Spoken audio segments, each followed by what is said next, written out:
Hi everyone, good afternoon. I'm back. This is Sam Brusas and welcome back to my YouTube channel. Oh my gosh, this is it guys, pag-uusapan natin ngayon, reaction natin sa naganap dito sa welcome ceremony para sa mga kandidata ng Miss Universe. Yan ang tatalakayin natin ngayon. But before anything else, hello Philippines and hello beautiful people. Mabuhay, kamusta kayong lahat? Sana lahat po kayo ay okay at safe ngayong araw na ito. At syempre sa lahat naman ng mga bago nating subscribers dyan, hello po sa inyo lahat. Maraming salamat guys sa pag-subscribe ninyo syempre dito sa channel ko. At syempre sa lahat naman ng mga kamamasam dyan na laging sumusuporta dito araw-araw, lagi-lagi. Maraming salamat guys sa inyong lahat. Syempre usapang Miss Universe tayo ngayon. So, pag-usapan natin yung press con na naganap kahapon sa Miss Universe, yung press presentation para sa mga kandidata. Welcome ceremony, sabi ng ganon. To be honest, yung opening pa lang ay nako, grabe, nakakangilabot. Ang ganda ng production, ang ganda ng lightings, ang ganda ng effect. Plus, ramdam mo talaga na parang, wow, welcome to Thailand.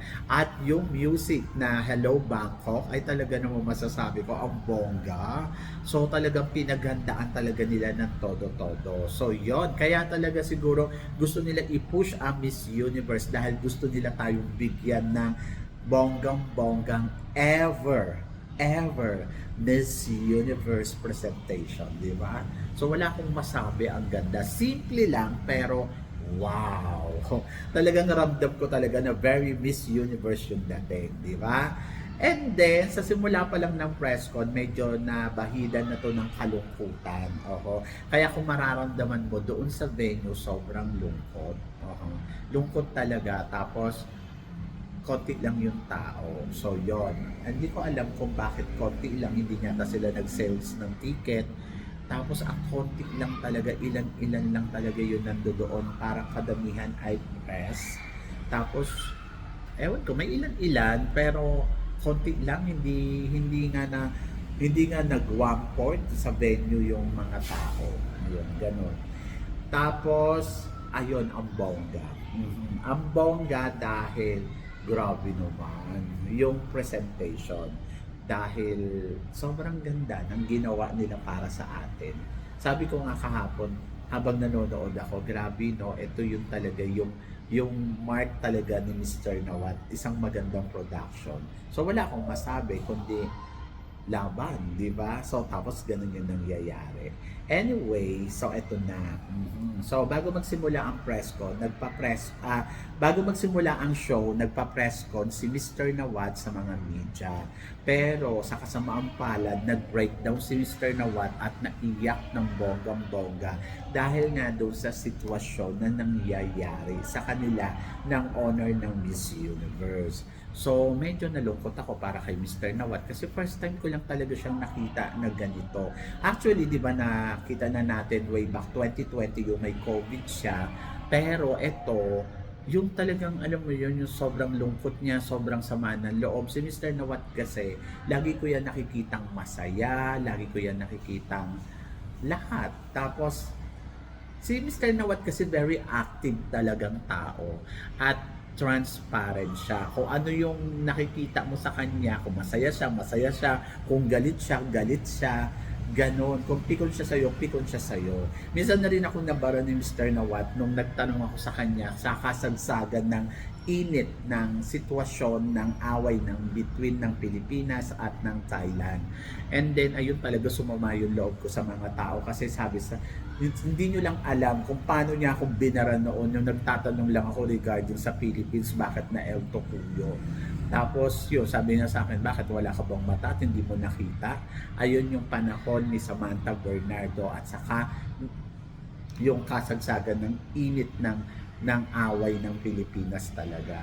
So I try na ipagtanggol yung queen natin pero Ganun talaga. So, naiintindihan ko. And then, dumidistansya talaga ako sa kanya.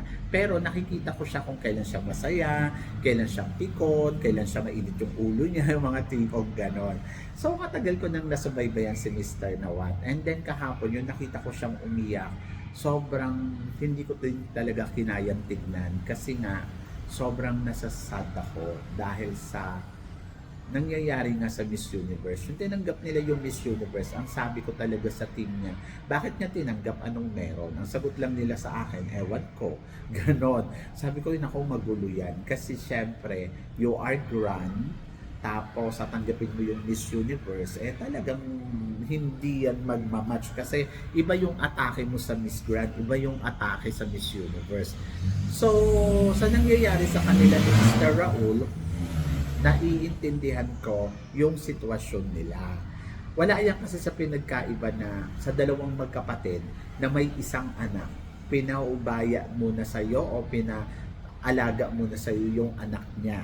Ayun si Raul. Kasi bakit niya pinagkatiwala? Kasi tiwala siya sa'yo na wala kang gagawin. Alam mo kung paano sila i-handle. So, ganun yung tiwala ni Mr. Raul kay Mr. Nawat. Si Mr. Nawat naman, syempre, hindi mo rin maiiwasan na maipakita niya sa mga girls na to kung ano yung merong ugali siya. Kasi, ayun siya ganun siya Oho. So, naiintindihan ko na si Mr. Raul ay pinangangalagaan niya yung community, yung relationship niya sa director niya at saka doon sa national director at saka sa mga candidates na as long as possible maramdaman ng candidates na they are very welcome at they are parang mag-enjoy lang sa momento na meron ang Miss Universe. So talagang hindi sila magsasalita ng mga negatibo sa mga kandidata, kundi bigay lang sila ng bigay, di ba? So yon. So naiintindihan ko talaga. And iba kasi ang style ni Mr. Nawat. Si Mr. Nawat, kapag ayaw niya sa'yo at ayaw niya yung kinikilos mo, award ka sa kanya. So sa madaling salita, isa siyang striktong uncle. Ganon. Kaya ganon yung nangyari. So proud ako kay Mr. Nawat, yung nag-apologize siya, public apologize, para hindi na humaba ang senaryo ng kanilang pag-aaway. Proud ako doon kasi nagpakumbaba si Mr. Nawat Kung tutuusin, CEO din siya Di bahala kayo, malis kayo dito. Pero hindi niya ginawa yon. Nagpakumbaba siya. So doon ako na parang wow. Sa kabila ng pagpapakumbaba ni Mr. Nawat, nasaktan siya ng bonggang-bongga. So para sa kakatahimik ng lahat, o sige, I am sorry. Ayun na yung sinabi ni Mr. Nawat. So talagang mararamdaman mo talaga sa puso niya. And ayun, siguro tapos na, nagkaintindihan na sila. And then ang maganda kay Raul, at least 'di ba, parang pinakita niya sa mundo na kung paano niya poprotektahan yung mga girls at saka yung mga pinangako niya sa national director niya. So 'yon. I hope na sana may matutunan dito si Mr. Nawat sa sitwasyon. And then kung ako tatanungin mo, mas gusto ko na lang mag-focus siya sa pageant niya more than sa mag-focus siya dyan sa Miss Universe. Kasi meron ka namang sarili. Kumbaga palaguin mo na lang yung sarili mo at mas maganda na tumuto ka lang dyan at makapagpahinga. Pagod na rin kasi si Mr. Nawat sa sitwasyon. Imagine niyo sunod-sunod.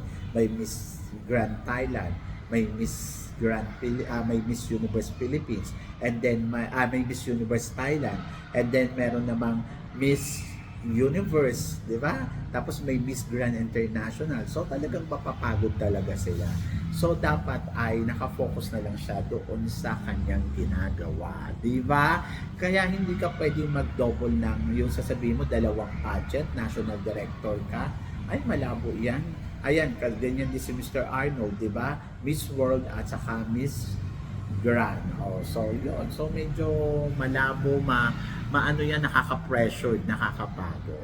By the way, so ayun, so maayos naman nila na idaos ang naganap na welcome ceremony for the candidates.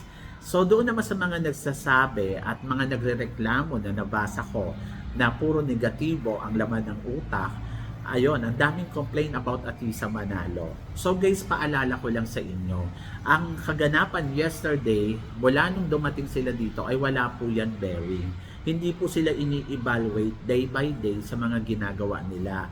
Ang evaluation po nila ay sa darating na preliminary competition sa swimsuit and evening gown. At kasama din doon yung national costume at sa closed door interview. So doon pa lang po papasok yung evaluation nila. So wala po tong bearing yung mga ginawa nila yesterday. Just show yourself. Pero syempre nakita na natin yung ibang candidates laban na laban, yung ibang candidates sa talagang pasabog. So sila yun wala tayong magagawa sa kanila kundi panoorin sila. And napakaganda naman tingnan kasi ang galing-galing naman ng mga paandar ng mga kandidata, di ba? At saka grabe, sobrang ang gaganda nilang lahat, di ba? Pero ako, doon naman sa pambato natin, ayan nga, sinasabi nila, nako, ang lamya talaga ni Atisa Manalo. Nay, ang pangit naman ng choices na damit ni Atisa Manalo. At higit sa lahat, sa mga sinabi ng mga Pinoy na nabasa ko, ay may El Tocuyo yan. Kasi ang lamya. Malamya ba talaga si Atisa Manalo? Sa nakita ko sa personal, wala naman ako nakikitang lamya. Ang nakikita ko sa kanya ay ganda. Ayan. Kung titingin ka sa ibang kandidata, mas nakikita mo nagpe-penetrate yung ibang kandidata ng bonggang-bongga more than sa kanya. Kaya masasabi mo siguro na parang, ay gusto ko dapat ganong galawan. Kasi ang pinapakita dito ni Atisa Manalo ay kung sino talaga siya. At yung kung ano ang galawan na ipinapakita niya. So, naintindihan ko, nakasuot siya ng plain white gown yesterday na talagang plain na plain lang. Pero nandoon sa part na yon, kapag tinignan mo siya, purity talaga ang makikita mo kay Atisa. Siguro mas maganda kung nakita nyo siya in live, nakita nyo siya sa personal, lalo na yung nagsama-sama na sila lahat ng candidates, doon yung masasabi na ay, nakaka-proud pala talaga si Atisa. So, doon sa mga nagrereklamo ng gown ni Atisa, wala naman ako nakitang mali sa suot niya yesterday. Bagamat ang nakita ko pa nga sa kanya ay sobrang elegante. Doon naman sa performance ni Atisa, don't worry guys, kasi wala pa namang bearing yan. Hindi pa naman sila ini-scorean dyan. Just, ang pinakita lang dyan ay just presentation. Ipipresent lang sila, ipapakilala sa media. So, yun lang yun. Pero, doon ako sa talagang, wow, ang ganda-ganda ni Atisa.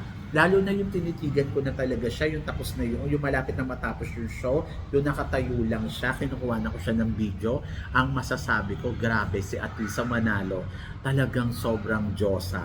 Alam mo yun, na parang nag-glow, lumalabas yung glow niya, tapos ang simple-simple na suot pero ang nakita mo sa kanya ay eleganteng babae. Kasi yun nga yung gusto nilang ipakita dito na she is Miss Philippines. Hindi naman kailangan tumambling o para masatisfied lang kayo, di ba? So hindi niya kailangan gawin yon. Ang kailangan niyang gawin ay ipakita kung ano ang meron sa Pilipinas, lalo na sa mga kababaihan.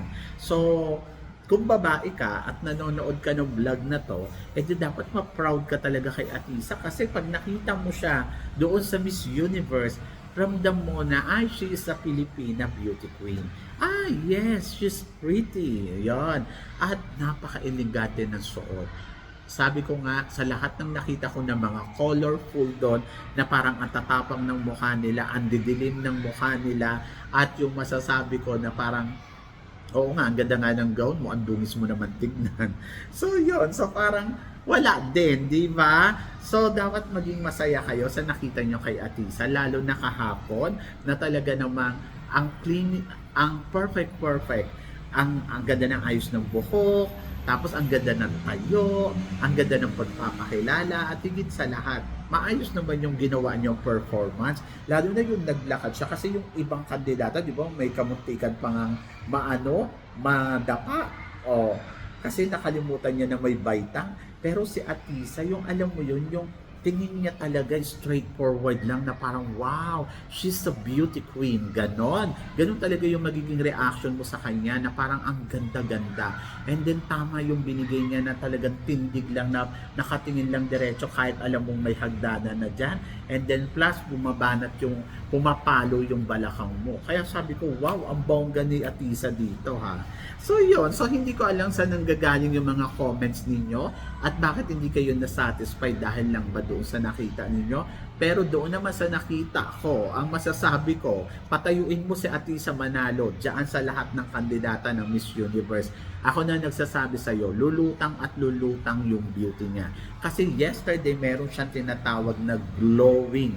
Lumabas talaga yung glow niya at grabe, ang ganda-ganda niya tignan. Ganon. Kung si Vina nga parang ang ganda nga ng gown, ang dilim naman ng mukha. Oh, di ba? So, dito kay Atisa, simple lang yung ayos, pero nandoon na talagang mapapawaw ka sa ganda na meron siya. At yun yung masasabi ko sa iyo. So, ako happy ako, satisfied ako sa nakita ko kay Atisa. Siguro, naghihintay lang ako ng konting energy, yung tipong the way kung paano maglakad na very universe yung dating. Ando doon ako, hinahanap ko din sa kanya yon. Pero naiintindihan ko rin kung bakit ganitong klaseng galawan ang ipinapakita niya sa competition na to dahil gusto lang niya talaga maging simple pero remarkable sa'yo yung beauty na meron siya. So, yon. So, ganun lang yung naganap yesterday. And then, mamaya abangan niyo yung live ko para mas makapagtsikahan tayo ng bonggang-bongga. So yon, so kayo guys, ano guys ang masasabi ninyo dito sa mga pinag-uusapan natin ngayon? So please comment below para at least mas maklaman ko naman kung ano naman ang chika mo dito sa mga tinatalakay natin. Syempre maraming salamat po sa inyong lahat sa suporta at pagmamahal na binibigay ninyo syempre dito sa channel ko at sa mga hindi pa nakaka-subscribe. Please don't forget to click like and subscribe my channel at i-click nyo na rin po ang notification bell to more updated syempre sa aking mga chika. Sabi ng ganon, always keep smiling and laban lang. So guys, hanggang dito na lang. Hanggang sa muli nating chikahan. See you tomorrow. Thank you guys.